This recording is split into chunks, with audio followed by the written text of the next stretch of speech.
What's up, fans, and welcome to Week 8 of TJ's College Football Vlog. I'm not going to waste any time because I actually have to go to work in about 20 minutes, so let's go ahead and jump into it.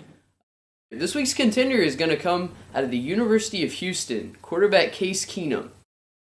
Now, for any of you who've ever played NCAA football on your Xbox or your PlayStation, you remember that quarterback you always have, and you can throw like 5 touchdowns a game with him. You can throw for like 500 yards a game. You can run everywhere with him, and nobody can touch him.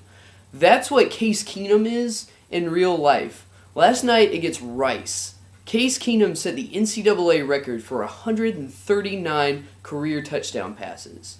He also broke the FBS record for total offense last week. Now, I don't mention this just to bring up these incredible records he set, but you got to understand the way he did it against Rice last night. Case Keenum threw 9 touchdowns against Rice. There are good quarterbacks, there are great running backs who will not score 9 touchdowns this season. Case Keenum did that in one game. Should also note he's 267 yards away from breaking the all-time passing record for the football bowl subdivision of the NCAA. And 267 yards for Case Keenum, that's like maybe a first half. So in the first half of the next game, he will hold almost every passing record in the NCAA. Case Keenum, well done on a great career.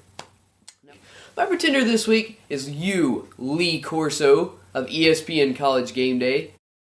I've seen you for years, and you put on your little mascot mask, and you make your predictions, and you shoot your little Oklahoma Boomer Sooner guns, and apparently you've actually been kind of accurate over the years. A 70% guessing rate. That's not bad.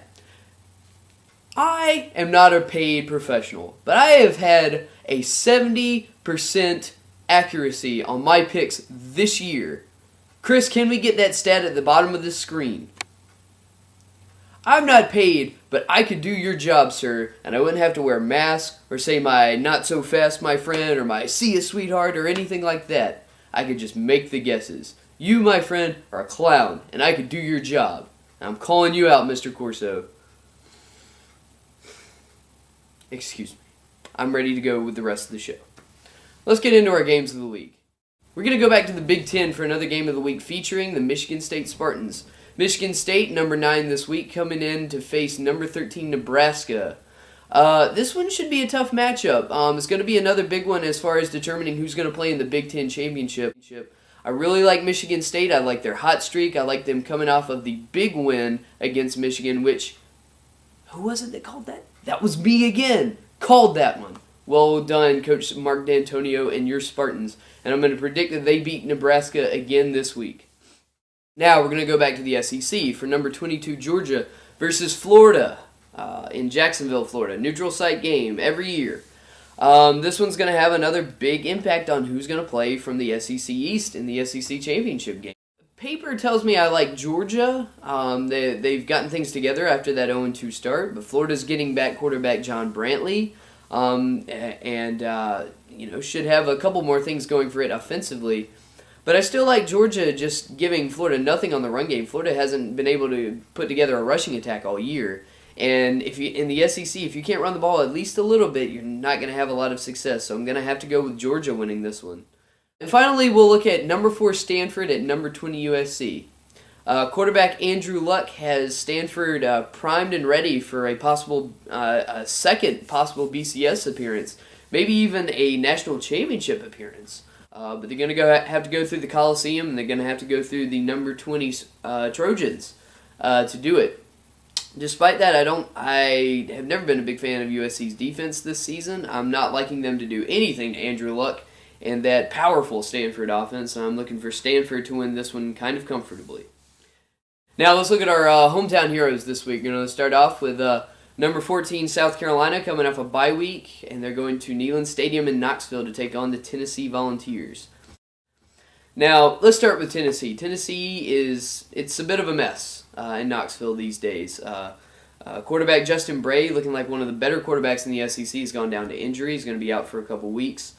So they will go with South Carolina native Justin Worley at quarterback for this game. They're also dealing with some other injuries on the offense and on the defensive side as well.